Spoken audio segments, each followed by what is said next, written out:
Hello, I'm Bill Blackburn, Mayor of Kerrville.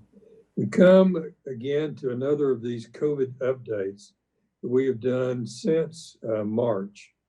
And I just want to let you know who is a part of these as we meet and plan and look at possibilities. Like, for instance, the meeting we just had.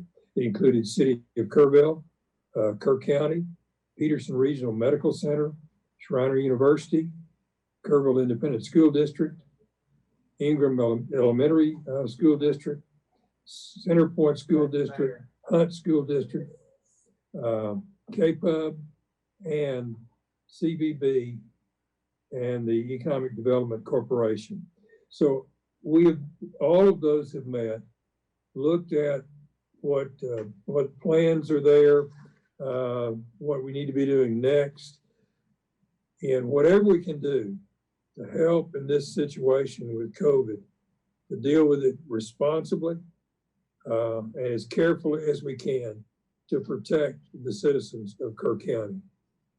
At this time, the Fire Chief, Eric Maloney, is going to share some statistics with you and other information. Thank you, Mr. Mayor. Appreciate to have a brief kind of PowerPoint. Citizens of Kerrville and Kerr County. I'm going to talk a little bit today about some of the statistics that we've seen over the last month since our last report out. And then we're going to talk a little more about the vaccine process. Next slide. So what we're seeing since December, if y'all will remember back in November, we were as low as 72, but since December, we started in the 300s. And we are now at 358 and 350s. So we have consistently kept at the 350. The concerning part, and I'm sure Corey Edmondson will address that, is that the number of hospitalizations is what we really need to be aware of and be cognizant of moving forward. So our cases are up. We are in the 300s. That is our active number of cases, and we have not changed that through the month of December. Next slide. So in the past, I've given you the top 5 signs and symptoms to look out for. But as this time of year, if you live in the hill country, well, it's cedar time. So those cedar trees are ready to bloom. So you can see them, they've already changed to the brown, and that's why I sound a little bit like I do today. But there are some differences. So this is provided by the Texas A&M Forestry Service, and it's really good information about cedar fever versus COVID-19. And one of the things you kind of see here is some of the common things between them: the fever, the aches and pains, the sore throat, the runny nose, fatigue, loss of smell. The one thing to be aware of is that be very cognizant of how you are, how you react to cedar, so we don't bring COVID back into the workplace because we believe it's cedar fever, and I get this every year. So I ask everyone to be aware of that. So be aware of the differences between COVID-19, cedar fever, and make sure you get tested and make sure you keep you, your family, and your workplace safe. Next slide. So the testing options are the same.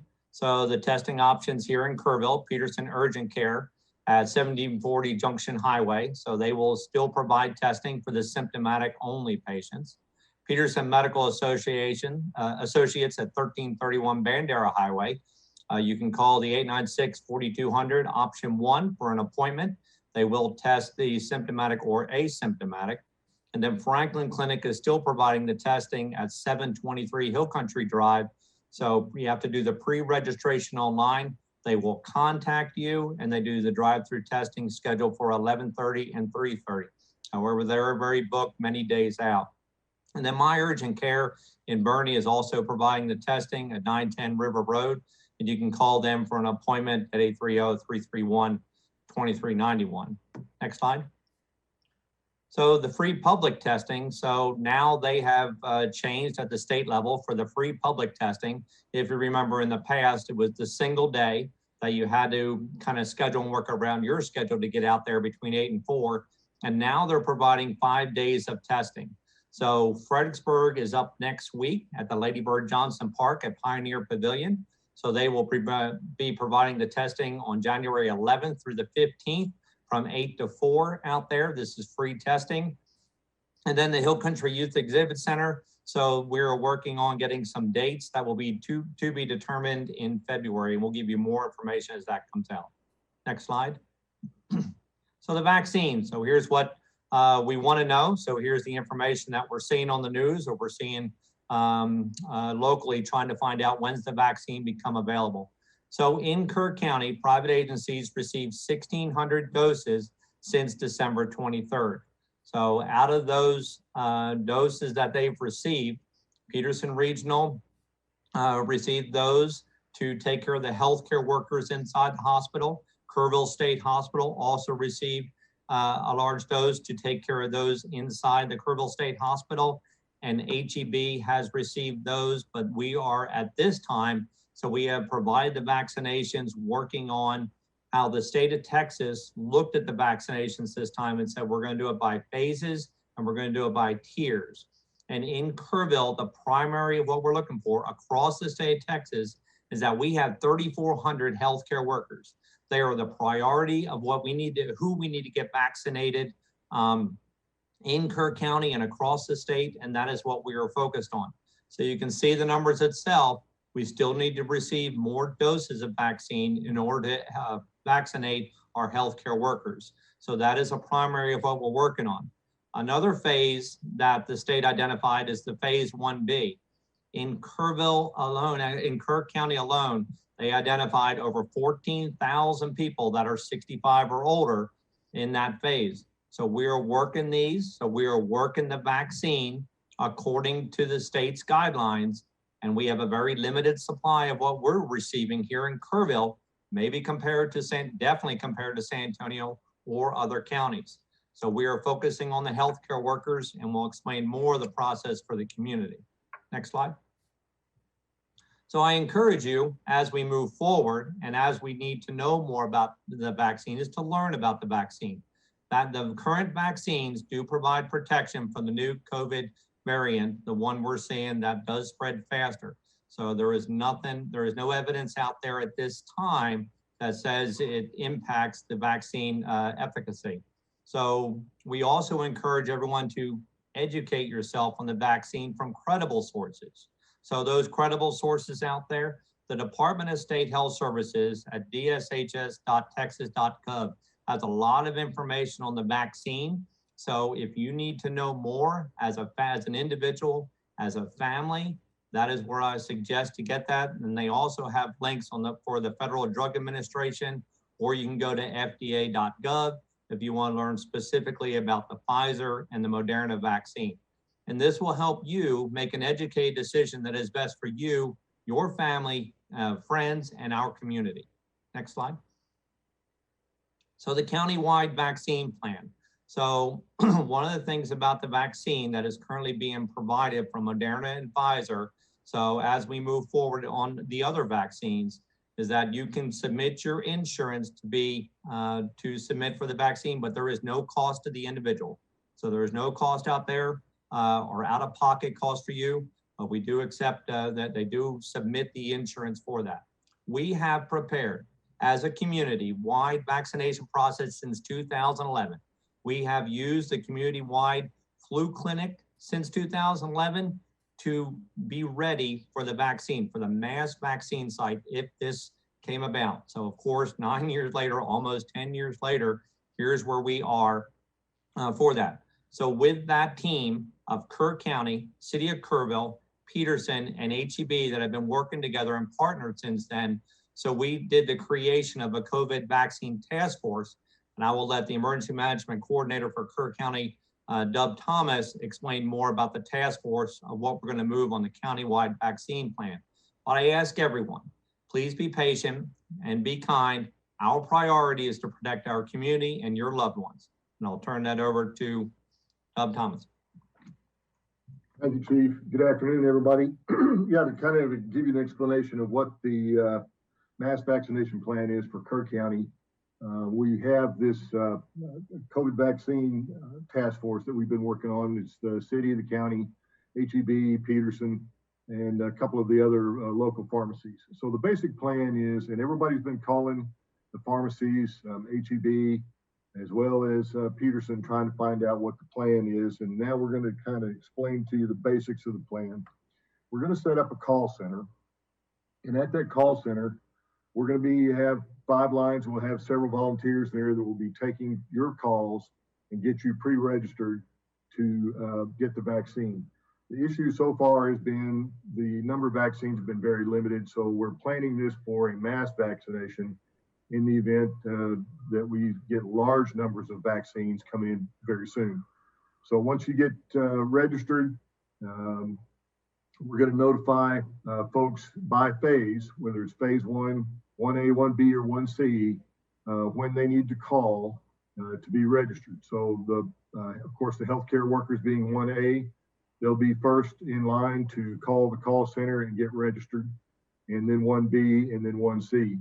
And then we're going to do the vaccinations the same way. We'll use Code Red. So if you have not signed up for Code Red, now's a good time to sign up. You can go to the county's website or the city's website, click on the icon for Code Red, the county emergency warning system, and go ahead and register. So once the call center is set up, we'll go through 1A phase, get those folks registered. And as those vaccines come in, we'll be calling 1A personnel to come out and get their vaccine. And the same thing for 1B and 1C and right on down the line. So in the next week or so, we're going to have that call center up and running, and you'll get the notification for the number for the call center through the local media and probably through Code Red as well. So again, another opportunity to sign up for Code Red. If you have any questions on that, feel free to call me. Back to you, Chief. Okay, Deb, I'm going to go back to you just for a minute. Yes, sir. Would you briefly explain what 1A, 1B, 1C is?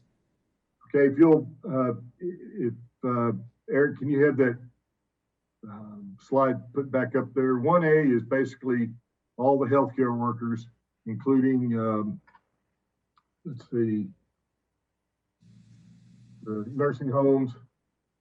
There we go. So limited supply. There's for 1A, was what we've had so far, is direct care, hospital, long-term care, EMS, 911, home health, urgent care, the pharmacies, and school nurses and last responders. Also the long-term care, the residents of the nursing homes and the long-term care facilities. Those are being taken care of by a federal contract. And then 1B is person 65 years of age or 16 and over, with at least one chronic medical condition to include pregnancy. And then 1C is, it says under consideration, but it's generally anybody that does not fall into the other categories of 1A or 1B, you'll be considered 1C. All right, good. All right, thank you, Deb, and thank you for your good work looking toward that call center and the whole process of vaccination. It won't. I hope we have it done here pretty quick, Mayor. We're waiting on confirmation for some facilities and for some volunteers to man the call center, but we'll get that number out as soon as possible. That's great. Thank you. Thank you. Now let's turn to the CEO of Peterson Health, Corey Edmondson, and also the Chief Medical Officer, Dr. Mike Blanton. So Corey, if you would share with us. Sure. Thank you, Mayor. So Peterson Health wishes to tell the city and the county of Kerr County, Happy New Year. Peterson starts 2021 with an attitude of gratitude. And we're keeping our spirits up here and in the best we can and all we've done. But I think like with the rest of the community, we didn't expect to face a pandemic of this magnitude, certainly, and in some respects, not in a lifetime. But I can tell you that we wouldn't have been able to endure what we're doing here at Peterson without the community's prayers, their encouragement, and the support. So we're grateful for that. And we ask for it to keep coming. Your support keeps us going as a whole. If you can imagine, we're going into the 11th month of this event, of this pandemic, and it has progressively gotten worse. Just to give you some numbers and a sense of that, We just shared in a recent meeting, back in September, October timeframe, we were maybe seeing 8 to 10 patients, COVID patients in the hospital that we were treating. In November, that doubled to roughly 24 that we would see. And in December, we hit an all-time high of 36. Today, we have 34 patients in the hospital that are COVID patients. As I told the team earlier, I wouldn't say that we're overwhelmed, but we are busting at the seams as a whole. We've had, at the first of the year, we were having a census in the hospital of 100 plus patients in the hospital. And of course, roughly 30% or more of those were COVID patients. The numbers continue to rise, and our staff is facing a daunting task. I will tell you, between like the call center and our urgent care center, they're even receiving high volumes of calls. Just to give you an example, just on Monday, they were receiving, between all the kind of calls that we received just for COVID alone, we were receiving 1 call a minute. It was really like 1.5 calls, but for easy math, it was overwhelming. And we're getting lots of calls. We were happy to take those calls, but just want people to be patient with us. Leave a message and we'll call you back. But it's been a kind of an overwhelming task. Our nurses and staff that are treating the COVID patients around the clock, 24/7 on the floors, they're doing an exceptional job. They're with compassionate care and the whole works. I just kind of was walking around in the hospital today, and we've got some pictures if the group can show those right now. But this is a picture that I just want to show you. This is an IC in our ICU unit. You can't see necessarily all the people that are in that patient room, and certainly we block out the patient's face.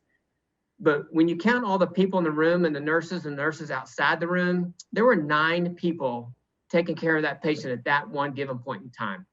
It is labor intensive to take care of a patient, especially when they reach the ICU unit. And can you show the next picture? And the picture on the left is an example of the PAPRs, is what they call those, that we don or we put on and we take off. And there are nurses wearing those, like the one on the right, that's a respiratory therapist. They're wearing those their whole shift. And can you imagine the energy of what it takes to care for patients wearing that the whole time? And you see our respiratory therapist on the right, we're still smiling behind those masks. We're still trying to have that energy and positive attitude. Next page. And just another example on our 3rd floor, which is where they're taking a huge amount of load for patients or COVID patients. And they're also having to wear the PAPRs and all the things that they do. I just wanted to give you a flavor, community, of what is going on inside of this hospital. It's daunting, and this is something that we've been enduring for quite some time. We're seeing record patients at the urgent care center. We saw 99 the other day. And I ask for your patience and I ask for your grace as well. We had to send security over to our urgent care center because people were hostile with staff and getting angry because they couldn't get back right then to see a caregiver or a doctor, but there was 15 people in front of them. And so I'm asking for some patience and grace, as in the hospital and in the community with our doctors. They're overwhelmed with things, and we would appreciate your support in that. It's challenging times for all of us, and COVID's not going away anytime soon. I had a conference call with the state the other day with a Department of Texas Human Health Services, and they're saying that we're probably still on this rise for another 5 weeks or so. And then we hope to see kind of a blunt, not only with post holidays, but also with the vaccine that's come out. So let me talk about the vaccine really quickly. Chief Maloney alluded to that, and so did Doug Thomas. But Peterson received 500 doses of vaccine, and we distributed those in 4 days over the Christmas holiday. We're waiting for more to arrive, but we can't control that. That is controlled at the state level.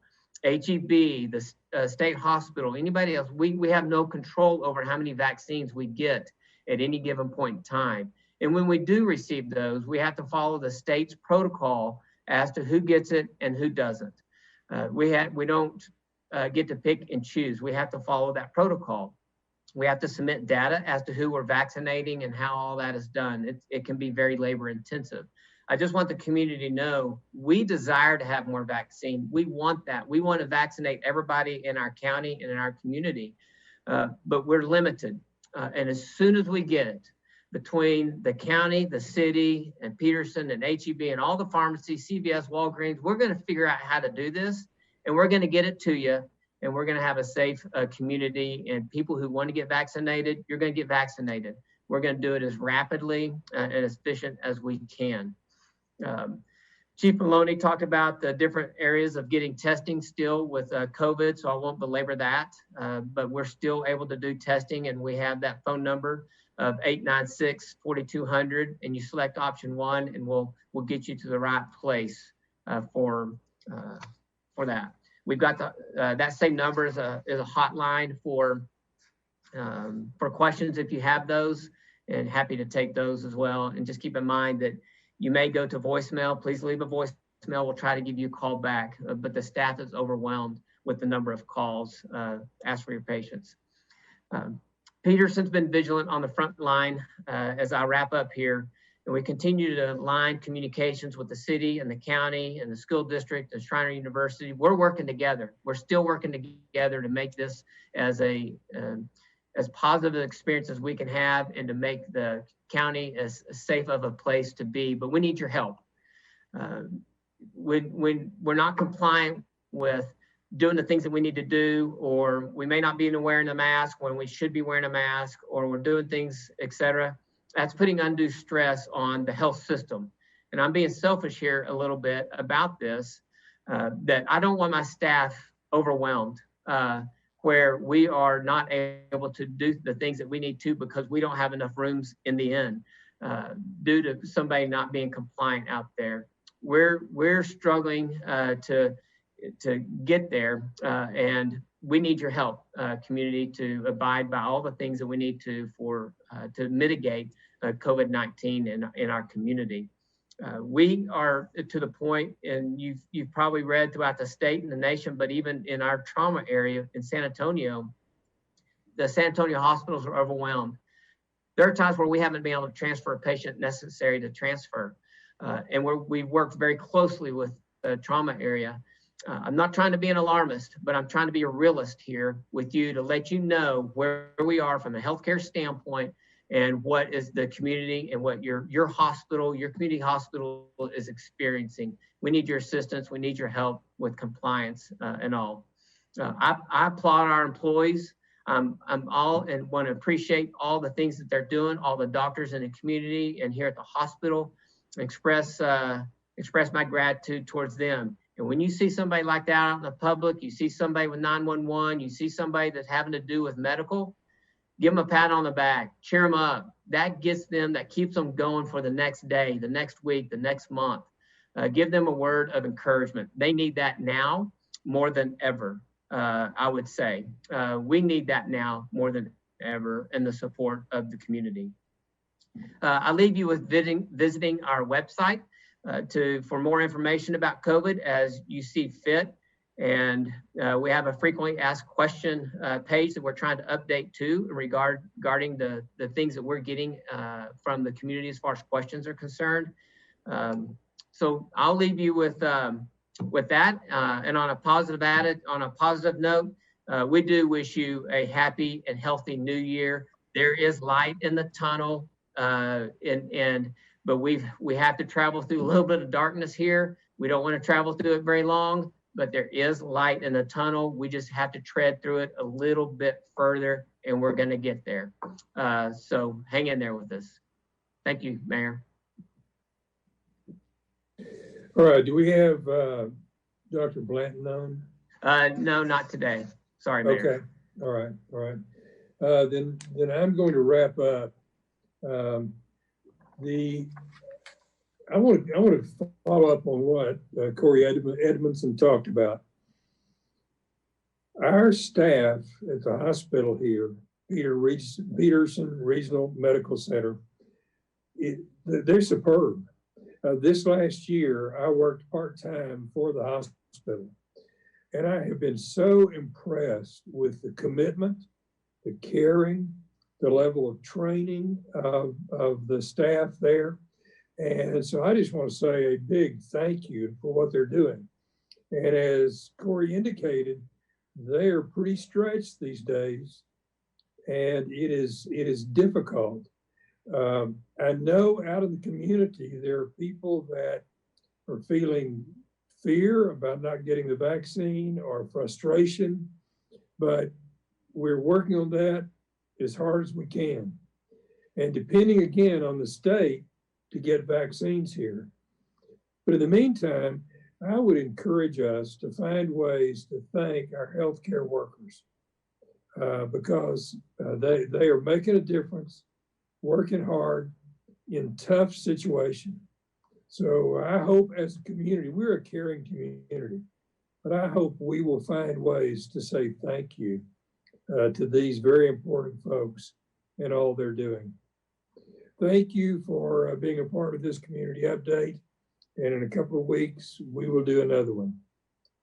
And I also voice that word that hope and wish of a happy new year. Thank you. Bye.